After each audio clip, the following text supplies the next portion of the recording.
Hey there, welcome back once again. It is time for the golden age of DC Comics, 365 days, where I take this beloved hardcover coffee table book given to me about 2 decades ago by one of my best friends. This has been surfing my coffee table ever since, providing me with a bounty of comic book shop style conversations, the kind I intend to recreate here today with you at our coffee table. So pull up a chair to our coffee table.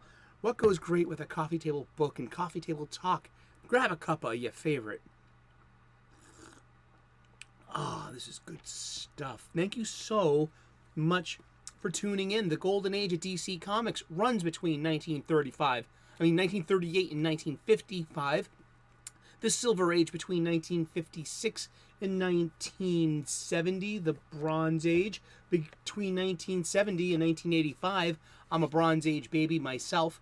And the Copper Age begins in 1985. I get these terms and descriptions from the Overstreet Comic Book Price Guide's glossary. I think it's a fair and great place to have standards about talking about the ages. What do you think? Let me know in the comics. People still talk about that, and that's one of the themes of the show, is the golden age, which is the foundation of all the rest. Is it not? I also suggest these two books as well, Understanding Comics by Scott McCloud and How to Draw Comics the Marvel Way. These are two books about how comic books work, what you're reading, how you're reading it, not why you're reading it or your favorite characters, but these could be considered instructions. They really could. So if that's what you're into, check those out. I'm taking this book for its intended purpose. It's a 365 days book where I open to today's date, which is September the 8th.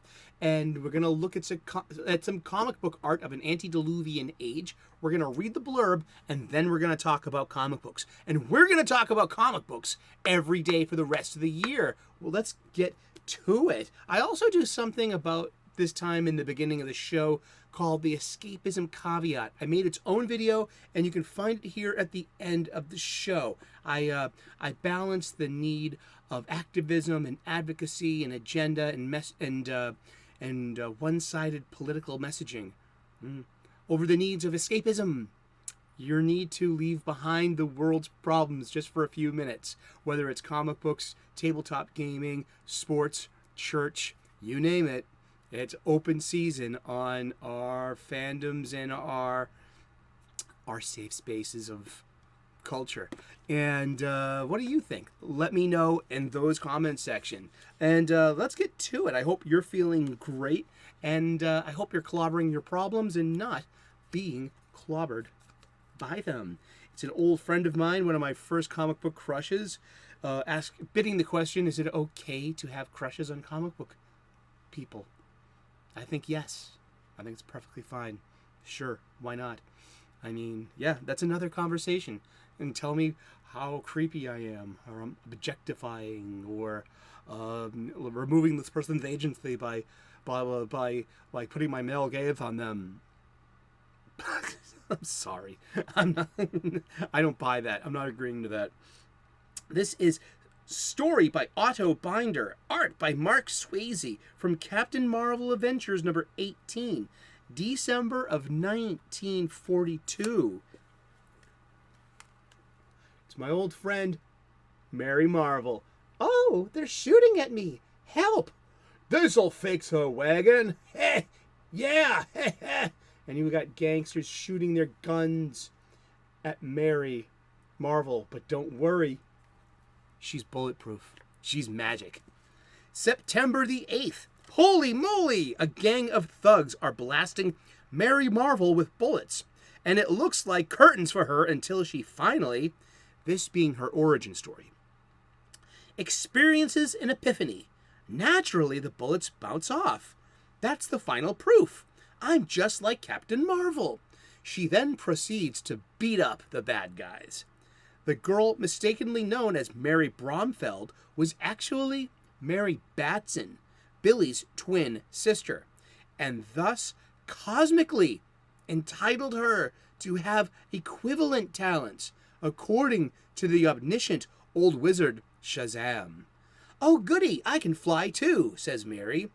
"I'm so thrilled to be this way." Ain't that something, huh? It's Mary Marvel. Great.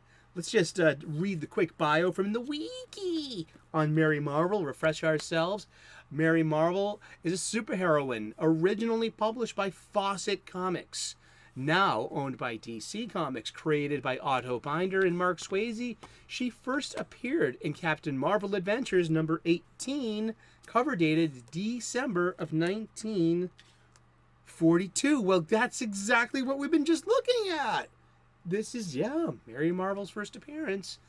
The character is a member of the Marvel/Shazam family of heroes and is associated with the superhero Shazam/Captain Marvel. And Mary Marvel was one of the first female spin-offs of a major male superhero and predates the introduction of Superman's female cousin, Supergirl, by more than a decade. Supergirl was also created by Otto Binder. And, there is actually a brand new comic series coming out now. And it's called The New Champion of Shazam. And it's a 4-issue limited. That means it's going to make a really nice trade paperback when it's done. It's written by Josie Campbell with art by Evan Doc Shaner, letters by Becca Carey, and Mary is growing up. She is a freshman at college, and she's going to college, and so that's a big deal for any human being of any gender, wherever you identify, whomever you identify with, as whereabouts on this great spectrum of humanity. Sure. And it has an info dump for the first couple of pages about, growing up with a foster family and then getting the powers of Shazam and being a teenage superhero. And then she goes off to college. And The New Adventures of Someone Else is the name of the first issue, chapter 1, wherein I believe Mary becomes the new Shazam, the new Captain Marvel, replacing Billy Batson, her brother, because he's gone now after Billy Batson's heroic sacrifice. The power of Shazam has vanished, and she's been left powerless. Most heroes would be distraught, but not Mary. It's finally a time for a voyage of self-discovery as she prepares for her freshman year of college and a civilian life. But nothing is ever truly normal for this young hero, just because she's been chosen as the new champion of Shazam. At least according to a talking rabbit sent by her estranged brother, Billy. Will she embrace the power, or will it die along with this world's hope of survival against the mysterious magical forces waiting to take control? Find out in Mary's first solo miniseries. ...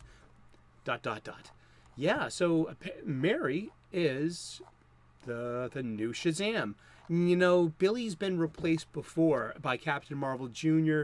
and it was about the final crisis age. After Infinite Crisis, Captain Marvel Jr., Freddie Freeman, usually in blue, becomes the new Shazam. And he's in the red outfit, and that lasts for its own cycle. So this is going to last at least for 4 issues, and I'm not going to really mention replacing male heroes with female heroes because I don't, you can go anywhere to find out about that. I'm just kidding. I'm kind of kidding, kind of not kidding, but it's there. It's out there for you to enjoy or not to enjoy. Men need to, to have their toys taken away from them because they've been bad or something. Yeah. But here's for me, okay, here it is. Because here's Mary's thought caption. Because I'm now a freshman at college. Vassar College. The school I've been dreaming of getting into for literal years. And today is the first day of orientation. Now, Vassar College, I mean, this the Josie Campbell is the writer. I've got nothing to say about this individual, good or bad. I'm not even barely a He-Man fan from G1. I was like 9 years old when we had those original action figures, but I was 11 by the time the show was being aired. So it kind of, I don't have it within me to say things about Kevin Smith or about Josie Campbell. And also, but going to Vassar University is that's a real life place, and it was a girls' college. That's how we say things. Okay, Vassar College was founded as a woman's school under the name Vassar Female College in 1861, and in 1969 it became coeducational. So for over 100 years, Vassar was one of the leading places and the few places where women could go and get a secondary education and a college degree. That is how the world was at the time. I'm not making excuses for it. And but going to Vassar meant something, and so it means something here. It's got something to do with, messaging and what we learn in colleges, and there's a lot of social activism that starts in academia, and the whole politically correct movement came from college campuses in the 1990s, and it's morphed today into what we call postmodernism and the W word. I don't like using that word anymore. I mean, it's déclassé. But yeah, I do remember, though, going to college is an important thing. I mean, school just began again, and kids are returning to school, whether they're small or they're young adults. I remember when I was a kid, when Dick Grayson left the Batcave and went to college. He went to a fictional college, though. All right, they said there's a difference, So if you mention a college by name, it has all the luggage that comes along with it, of its reputation, of what their aims are, of what the kind of people they produce, ideologically, socially, what fields they go into. And so, stating what college you go to is, in itself, that is a statement. And it's kind of a mission statement as well for an individual. And but Dick Grayson went to the fictional Hudson University. Hudson University was described as being upstate from Gotham City, in the town of New Carthage. This town seemed to be in need of a Cape Crusader as Gotham was. So, as Dick matriculated as Robin, Dick matriculated at Hudson University, Robin also quickly made his presence known. He made fast friends with law enforcement in New Carthage as New Carthage's resident superhero, frequently being called upon by Police Chief Frank McDonald, just as Batman was signaled by Commissioner Gordon. He also had a girlfriend named Lori Elton, and a redhead, like Future Flames, Barbara Gordon, and Starfire.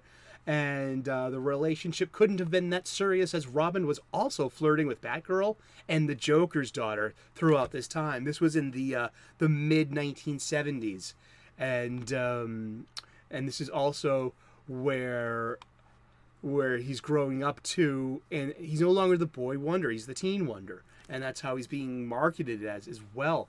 And he grows up in the Teen Titans, and the Teen Titans also changes tone as well. But we'll end this program by saying that I don't think that the new Shazam, the Champion of Shazam by Ms. Campbell and Mr. Shaner, is made for me. It's not made for me. It's not. And I'm a lifelong Captain Marvel fan. Now I can choose to come aboard if you want. I mean, you're going to have to put up with a lot of messaging that's not aimed at you, and maybe is like maybe the current problem with modern comics. Look up the escapism caveat right after the show. It's right there for you. So I'm actually fine to say at this point that these Marvel Disney Plus shows and the modern take on superheroes, and everyone's part of a marginalized community, and we lead off with our intersectional titles in order to, it's weird, and it's not about superhero storytelling anymore. And so, yeah, I'm happy to say that I don't think that new champion of Shazam is made for me. I won't check it out. I heard good things about it. I'm pretty sure Jim and Gabe from DC Weird Science at DC had some good things to say about it. I think so. Correct me if I'm wrong if you're paying attention. But as always, it gives me the opportunity to bring her up. Yeah, this is Mary Marvel. This is my Mary Marvel, Kotobukiya, Shoujojo. And I would love it if it got into frame. There we go. She's so cute. Now see, this is a Mary Marvel that was made for me. So I guess being like Billy, it is time to share the power, I guess. Or it's not about time to share the power. It's always there to share. And he's always shared his power with his siblings, whether it was Freddy, Mary, or the uncles Marvel, or Hoppy the Marvel Bunny, or even the extended gang of the New 52 with his foster siblings that look like a Sentai Rangers show now. But yeah, this was a Mary Marvel that was made for me. And so I hope they enjoy their Mary Marvel. And that's all I get to say about Mary Marvel today. We've been talking about comic books, and we're going to talk about comic books every day for the rest of the year. So tune in tomorrow, 3 p.m. U.S. Eastern, and we'll find out who we're talking about when we turn the page tomorrow. Like and subscribe. I would love to earn your subscription. We make daily content here. We talk about comic books, cooking, spirituality. We point out planets in the pre-dawn skies. We look at bunnies eating their breakfast in the lawn. It's cute. I like this kind of stuff. And you might too, so join us. Thank you so much. Namaste. God bless. Good luck. And we will see you again tomorrow in those funny pages. Bye-bye.